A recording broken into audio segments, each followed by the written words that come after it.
ನಾಮಿನೇಷನ್ಗೆ ನಾಳೆ last date ಆಗಿದೆ. ಈ ಕಡೆ ಮೈತ್ರಿ ಅಭ್ಯರ್ಥಿ ಯಾರು ಅಂತ ಇನ್ನೂ ಕೂಡ ಅನೌನ್ಸ್ ಆಗಿಲ್ಲ. ಇದಕ್ಕೆ ಕಾರಣ ಏನು ಅಂತಂದ್ರೆ ದೇವೇಗೌಡರು ಇದ್ದಾರೆ ರೇಸಲ್ಲಿ, ಸುಮಲತಾ, ಸದಾನಂದ ಗೌಡರು. ಸೊ ದೇವೇಗೌಡರನ್ನೇ ಕಳಿಸೋದಾ ಅಥವಾ ಇವರಿಬ್ಬರನ್ನ ಒಬ್ಬರ ಆಯ್ಕೆ ಮಾಡಿ ಕಳಿಸೋದಾ ಅನ್ನುವಂತ ಪ್ರಶ್ನೆ ಇರುವ ಹಿನ್ನೆಲೆ ಒಂದು ಹೊಸ ಚರ್ಚೆ ಈಗ ನಡೀತಾ ಇದೆ. ಏನು ಅಂತಂದ್ರೆ ಮಹಾರಾಷ್ಟ್ರದಿಂದ ದೊಡ್ಡಗೌಡರನ್ನ ರಾಜ್ಯಸಭೆ ಕಳಿಸ್ತಾರಾ ಅಂತ ಹೇಳಿ. ಮಹಾರಾಷ್ಟ್ರದಿಂದ ರಾಜ್ಯಸಭೆಗೆ ದೇವೇಗೌಡರನ್ನ ಆಯ್ಕೆ ಮಾಡುವ ಸಾಧ್ಯತೆ ಇದೆಯಾ ಅನ್ನೋದ್ರ ಬಗ್ಗೆ ಈಗ ಚರ್ಚೆ ಆಗ್ತಾ ಇದೆ. ಸೊ ಇದೇ ವಿಚಾರವಾಗಿ ಈಗ ಜೆಡಿಎಸ್ ಹಾಗೂ ಬಿಜೆಪಿ ನಾಯಕರು ಚರ್ಚೆಯನ್ನೂ ಮಾಡ್ತಾ ಇದ್ದಾರಂತೆ. ಆದರೆ ಇದಕ್ಕೆ ಹಲವು ರೀತಿಯ ನ್ಯೂನತೆಗಳಿದೆ, ಪ್ರಶ್ನೆಗಳಿದೆ, ಸವಾಲುಗಳು ಎದುರಾಗಬಹುದು. ಮಹಾರಾಷ್ಟ್ರದಿಂದ ಆಯ್ಕೆಯಾದರೆ ಕರ್ನಾಟಕದ ಧ್ವನಿಗೆ ಹಿನ್ನಡೆಯಾಗುತ್ತೆ.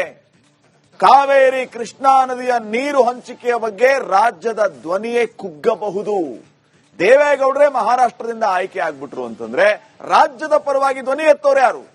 ಆ ಸಂದರ್ಭದಲ್ಲಿ ದೇವೇಗೌಡರಿಗೆ ಒಂದು ರೀತಿ ಧರ್ಮ ಸಂಕಟವೂ ಎದುರಾಗಬಹುದು. ರಾಜ್ಯದ ಪರವಾಗಿ ಮಾತಾಡಬೇಕು ಅಂದ್ರೆ ಮಹಾರಾಷ್ಟ್ರದಿಂದ ಆಯ್ಕೆ ಆಗಿರ್ತಾರಲ್ಲ, ಕರ್ನಾಟಕದ ಕೋಟಾದಡಿ ಧ್ವನಿ ಎತ್ತೋದಕ್ಕೆ ಮಿತಿ ಎದುರಾಗಬಹುದು.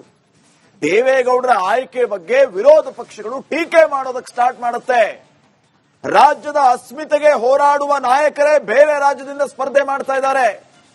ದೇವೇಗೌಡರನ್ನ ನಿಮ್ಮ ಪಾರ್ಟಿಯಿಂದ ರಾಜ್ಯಸಭೆ ಕಳಿಸ್ಕೊಡೋದಕ್ಕಾಗ್ಲಿಲ್ಲ ನಿಮಗೆ ಅಂತ ಹೇಳಿ ಇಕ್ಕಟ್ಟಿಗೆ ಸಿಲುಕಿಸುವಂತ ಕೆಲಸವನ್ನ ಮಾಡೋದಕ್ಕೆ ಸ್ಟಾರ್ಟ್ ಮಾಡ್ತಾರೆ.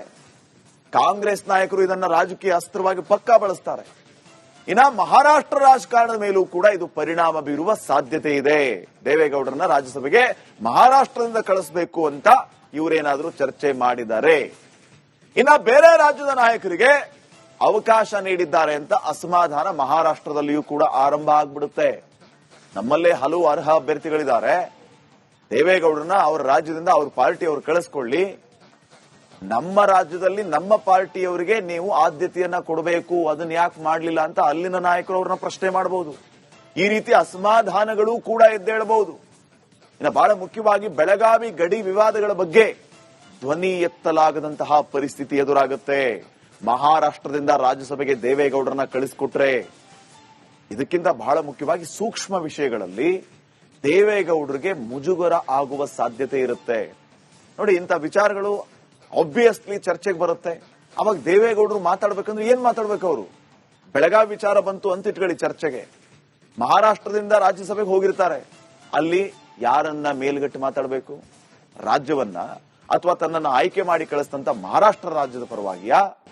ಇನ್ನ ಕೃಷ್ಣಾ ಕಾವೇರಿ ವಿಚಾರ ಬಂದಾಗ, ಈ ನೀರಿನ ವಿಚಾರಕ್ಕೆ ಬಂದಾಗ ಮಹಾರಾಷ್ಟ್ರದವರು ಮತ್ತು ನಮ್ಮ ರಾಜ್ಯದ ನಡುವೆ ಹಲವು ರೀತಿಯ ಚರ್ಚೆಗಳು ಆಗ್ತಾನೆ ಇರುತ್ತೆ. ಅವಾಗ ಯಾರ ಪರವಾಗಿ ನಿಲ್ಲಬೇಕು? ಹೀಗೆ ಹಲವು ಸೂಕ್ಷ್ಮ ವಿಷಯಗಳಿವೆ. ಸೊ ಈ ಸೂಕ್ಷ್ಮ ವಿಷಯಗಳಲ್ಲಿ ಮಾಜಿ ಪ್ರಧಾನಿ ದೇವೇಗೌಡರಿಗೆ ಮುಜುಗರ ಆಗುವ ಸಾಧ್ಯತೆ ಇರುತ್ತೆ. ಹಿಂಗಾಗಿ ಈಗಾಗಲೇ ಜೆಡಿಎಸ್ನವ್ರು ಹೇಳ್ತಾ ಇದ್ರಲ್ಲ, ನಮ್ಮ ರಾಜ್ಯದಿಂದಲೇ ಅವರನ್ನ ಕಳಿಸಬೇಕು ಅನ್ನುವಂತಹ ಮನವಿಯನ್ನ ನಾವು ಮಾಡಿದ್ದೇವೆ. ಆ ಪ್ರಕಾರವಾಗಿ ಬಿಜೆಪಿಯವರು ಒಪ್ಕೋತಾರೆ, ಖಂಡಿತವಾಗಿ ಈ ಸಾರಿಯೂ ಕೂಡ ಅವಕಾಶ ಕೊಡ್ತಾರೆ ಅನ್ನುವಂತ ನಂಬಿಕೆ ಇದೆ ಅಂತ ಹೇಳ್ತಾ ಇದ್ದಾರೆ. ನೋಡೋಣ ಬಿಜೆಪಿಯವರು ಯಾವ ರೀತಿಯ ನಿರ್ಧಾರವನ್ನ ತೆಗೆದುಕೊಳ್ತಾರೆ. ಇವತ್ತು ರಾತ್ರಿ ಅಷ್ಟೊತ್ತಿಗೆ ಫೈನಲ್ ಆಗ್ಬೇಕು, ಯಾಕಂದ್ರೆ ನಾಳೆ ನಾಮಿನೇಷನ್ಗೆ ಲಾಸ್ಟ್ ಡೇ. ನೋಡೋಣ ಯಾರನ್ನ ಕಳಿಸ್ತಾರೆ ಅಂತ. ನೆಕ್ಸ್ಟ್